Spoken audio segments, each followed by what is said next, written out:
በኦሮሚያ ክልል በምስራቅ ሸዋ አካባቢ ያለውን የክረምት ስንዴ እርሻ ማሳጨድና የበጋ ስንዴ ማስጀመር ፕሮግራም ነበር ዛሬ ነበረን። ዘንድሮ በሀገር ደረጃ ክረምት ወደ 4.5 ሚሊዮን ሄክታር የሚጠጋ የስንዴ እርሻ ታርሷል። በበጋም እንደዚሁ ይታሰባል። ከ8.5 እስከ 9 ሚሊዮን ሄክታር የሚጠጋ ስንዴ በዚህ አመት ይመረታል። አምና ከነበረን ምርት አንጻር በእጅጉ የበለጠ እንደሚሆን ይጠበቃል። ከስንዴ በተጨማሪ ሙዝ አይተናል፣ ፓፓያ አይተናል፣ አሳ ምርት አይተናል። እነዚህ ሁሉ በካርቦሃይድሬት እና በፕሮቲን እንዲሁም በፍሩቱ ያሉ ምግቦች ለጤናችን ገንዘብና ሀብት ለመጨመር በምግብ ራስ ለመቻል ሽጠን ለማትረፍ የሚያግዙ ጉዳዮች ናቸው። እንግዲህ ይሄ ጉዳይ እንዲሳካ በሐሳብና ፖሊሲ ብቻ ሳይሆን የገጠር ሽግግርን ለማረጋገጥ አንዱ ኢንትሪ ፖይንት ማሽን ማበራከት ነው። በሀገር ደረጃ ከ150 ሺህ በላይ ፓምፖች ባለፉት ጥቂት ዓመታት ገብተዋል። በ10 ሺህ የሚገመቱ ትራክተሮች ስራ ላይ ውለዋል። ወደ 1 ሺህ የሚጠጋ ኮምባይነር ስራ ላይ ውለዋል። አሁንም በበሬ የሚያርሱ አርሶ አደሮች ያሉ ቢሆንም ግን ማሽን የማበራከቱ ጉዳይ እየጨመረ መጥቷል። ከውጭ ማስገባት ብቻ ደግሞ ሳይሆን ፓምፕና ትራክተር በተወሰነ ደረጃ አሴምብል ማድረግም ተጀምሯል። እና ማሽን ስንጠቀም ሰፋፊ ቦታ አሁን በጋ በበሬ ማረስ ይከብዳል፣ ደረቅ ስለሚሆን በትራክተር ሲሆን ሞር ይቀላል። ከታረሰም በኋላ በእጅ መሰብሰብና በኮምባይነር አንድ አይደለም። ባጠረ ጊዜ ውስጥ ምርት ለመሰብሰብና የሚጠፉ ዌስት ለመቀነስ ያግዛል። ከፓፓያና ከሙዝ አንጻር ያየነው አዲስ ነገር ከዚህ ቀደም የነበረው ፓፓያ ግንዱ ረጅም ፍሩቱ ያነሱ ነበሩ። ይሄ አዲሱ ዝርያ አጠር ያለ ግን በጣም ፕሮዳክቲቪቲው ሃይ የሆነ ነው።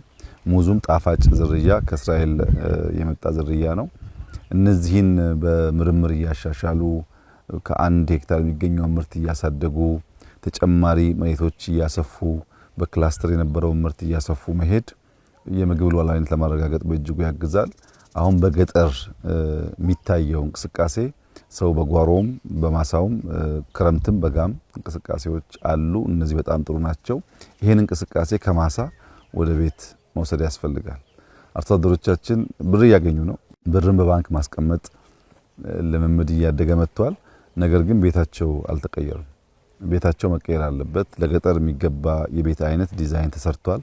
በገጠር ኮሪደር ውስጥ እንዳያችሁት አንድ ሰው ቤት ባዮጋዝ ያለው፣ ሽንት ቤት ያለው፣ የከብትና የሰው ቤት የተለያየ የሶላር ሲስተም ያለው አዲስ ጅማሮ አለና ይሄ መስፋት አለበት። ይሄን ፓፓያ የሸጠ ሰው ከተማ ብር ማስቀመጥ ከተማ ፎቅ መግዛት ብቻ ሳይሆን እዚህ ያለውን ጎጆ መቀየር የጎረቤት ቤት መቀየር ያስፈልጋልና በአርሶ አደሩ ህይወት ውስጥ መታየት አለበት። በልጆች ውስጥ መታየት አለበት። ቤት መብራት ካለ፣ ቴሌቪዥን ካለ፣ ባዮጋዝ ካለ፣ የእናቶች ድካም የሚቀንስ ከሆነ ማሳ ከታረሰ ብዙ ከተማ መሄድ አስፈላጊ ላይሆን ይችላል። እዚህ ያለው አየሩም ያምራል፣ ማሳውም ያምራል። ችግሩ ምንድነው? ማሳ ላይ የምናየውን ነገር ቤት መውሰድ መቻል ላይ ነውና በተለይ ትላልቅ ምርት የሚያመርቱ አካባቢዎች በፍጥነት አርሶ አደሩ ወደዛ አይነት የኑሮ ዘይቤ እንዲሸጋገር ማገዝ ያስፈልጋል። አሁን በጣም ጥሩ ዘመን ነው። ግልጥ ያለ ፖሊሲ አለን። በቅርበት አመራር ለመስጠት ሁሉም ይተጋል፣ ይለፋል። የኤክስቴንሽን ሙያተኞች ከአርሶ አደር ጋር ይውላሉ። የወረዳ ዞን አመራሮች አንዱ የሚታዩት በዚህ ውጤት ነው የሚገመገሙት፣ እንደ ዋና ስራቸው ይወሰዳል። ይሄን እድል መጠቀም ያስፈልጋል። ከዚህ ቀደም ግብርናን በዚህ መንገድ ብንመራው ኖሮ አሁን የምናየው ውጤት ማየት እንችል ነበር። አሁን አምና የነበረው ምርትና ዘንድሮ የምንጠብቀው አይገናኝም። ከ8.5 ሚሊዮን ሄክታር በአቨሬጅ በ40 እንኳን ቢባዛ ምን ያክል ሊገኝ እንደሚችል መገመት ይቻላል። በ35ም ቢባዛ ምን ያክል ሊገኝ እንደሚችል መገመት ይቻላል። ከዛ በላይ እንደሚገኝ ይታወቃልና ምርታማነት እያደገ ሲሄድ ገበያ ያረጋጋል፣ ገቢ ይጨምራል፣ ከውጭ የምናስገባቸው ምግቦች ይቀንሳል፣ ወደ ውጭ መላክ አቅማችን ያሳድጋል። ዘርፈ ብዙ ጠቀሜታ ነው ያለው። እንግዲህ ኢትዮጵያ ትቀየራለች፣ ትበለጽጋለች። በሚቀጥሉት 10 ዓመታት አፍሪካ ላይ ያላት ቦታ ይስተካከላል ሲባል ዝም ብሎ ፍላጎት አይደለም። መሬት ላይ ያሉትን ስራዎች በማየት ጭምር ነው። በእርሻ ያለውን ስራ በደንብ እንደምታዩት ተስፋ የሚሰጥ ነገር ነው። ብዙ ስራ ይጠበቅብናል፣ ግን ጅማሮ አስደማሚ ነው። እንግዲህ ስለ 8 ሚሊዮን ሄክታር ስንዴ የምናወራው ከ3 4 5 ዓመት በፊት ያው የት እንደነበርን ይታወቃል። በማዕድን ዘርፍ ቢወሰድ በጣም ብዙ ተስፋ ሰጪ ነገሮች አሉ።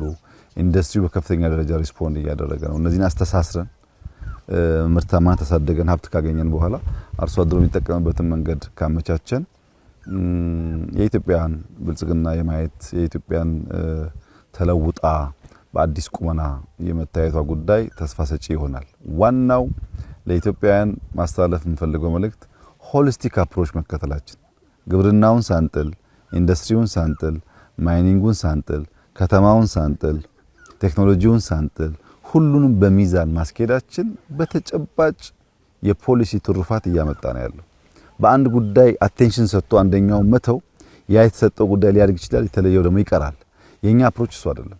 ዋና ዋና ኮር ሴክተሮች ይዘን ሌላ ሴክተር ደግሞ እየተሰናሰለ እንዲወጣ እያደረግን ስለሆነ በገጠር የሚታየው ለውጥ በከተማ ይታያል፣ በኢንዱስትሪ የሚታየው ለውጥ በግብርና ይታያል፣ በማይኒንግ የሚታየው ለውጥ በቱሪዝም ይታያል። የሚዲያው የሚያስጨሆ ብዙዎች የሚነጋገሩበት ጉዳይ ፓፓያ ሊሆን ይችላል፣ ግን ሙዝም የተሰራ ነው። ሚዲያ የሚያስጨሆ ጉዳይ ቱሪዝም ሊሆን ይችላል፣ ግን ኢንዱስትሪም የተሰራ ነው። እና ተስፋ በብዙ አለ። እንበርታ፣ እንስራ።